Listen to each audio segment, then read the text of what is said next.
सोने की नदी से निकला एक सोने का शेर और जंगल में सूखा। इस साल जंगल बहुत हरा भरा था।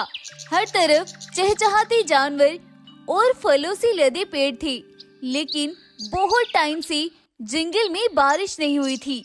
सभी जानवर बारिश को लेकर बहुत परेशान थे। इस साल तो अब तक एक भी बारिश नहीं हुई। मुझे तो डर है अब की गर्मियों में हमारे जंगल में सूखा न पड़ जाए। अरे अरे सुब सुब बोलो गाय बहन, ऐसा कुछ नहीं होगा। अभी तो देखो हमारा जंगल कितना हरा भरा है।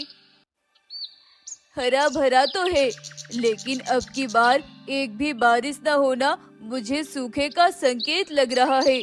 आज से करीब 20 वर्ष पहले जो सूखा हुआ था, अब की बार भी मुझे उसी का आभास हो रहा है। बूढ़ी गाय की बात सुनकर सभी जानवर परेशान से हो गए थे और सभी ने आने वाली गर्मियों की तैयारियां शुरू कर दी थी। किसी ने मटकों के अंदर पानी जमा कर लिया था और किसी जानवर ने ड्रम के अंदर। ऐसे ही सभी जानवरों ने आने वाली गर्मियों के लिए तैयार होना शुरू कर दिया था। लेकिन महीनों बीत जाने के बाद जंगल में बारिश नहीं हुई थी और अब जानवर और भी परेशान हो गए थे। जुलाई का महीना करीब था और अब तक भी जंगल में एक भी बारिश नहीं हुई थी। आने वाला टाइम बहुत कठिन होने वाला था। अब जंगल के जानवर और भी ज्यादा तैयार होने लगे थे। जंगल की नदियां सूखने लगी थी और पेड़ से फल खत्म होने लगे। जंगल की घास सूखने लगी और यह सब होते होते 2 महीने कैसे बीत गई पता ही नहीं चला। अब तक भी जंगल में एक भी बारिश नहीं हुई थी। अब जंगल के जानवरों का इकट्ठा किया हुआ पानी भी खत्म होने की कगार पर था और जानवर भूख और प्यास से मर रहे थे।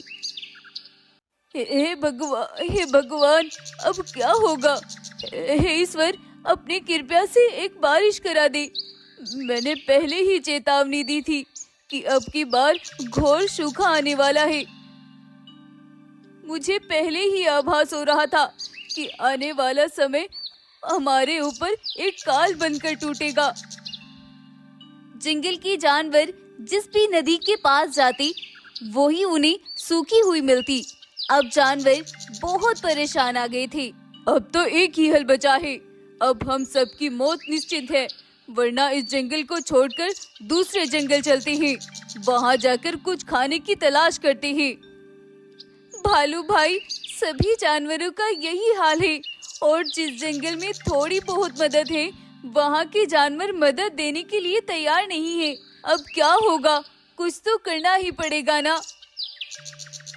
अब सब रब भरोसे है, जो करेगा ईश्वर करेगा। अब हमारे हाथ में कुछ भी नहीं है।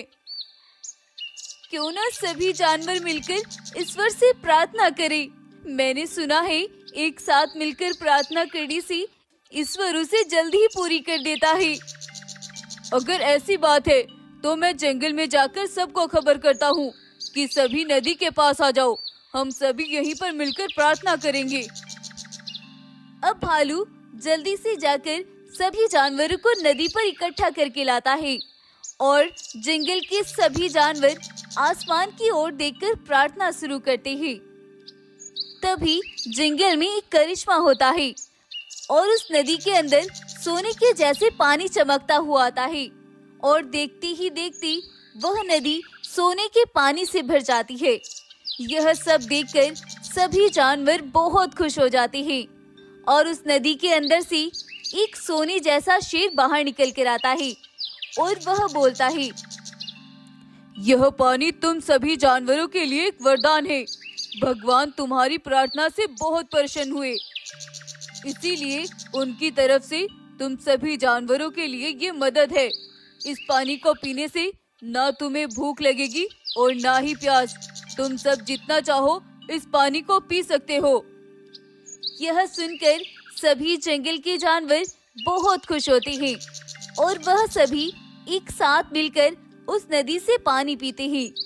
उस नदी का पानी इतना मीठा था कि सभी जानवरों का मन प्रसन्न हो जाता है और तभी जंगल में बारिश भी शुरू हो जाती है और थोड़े दिन बाद फिर से जंगल हरा भरा हो जाता है।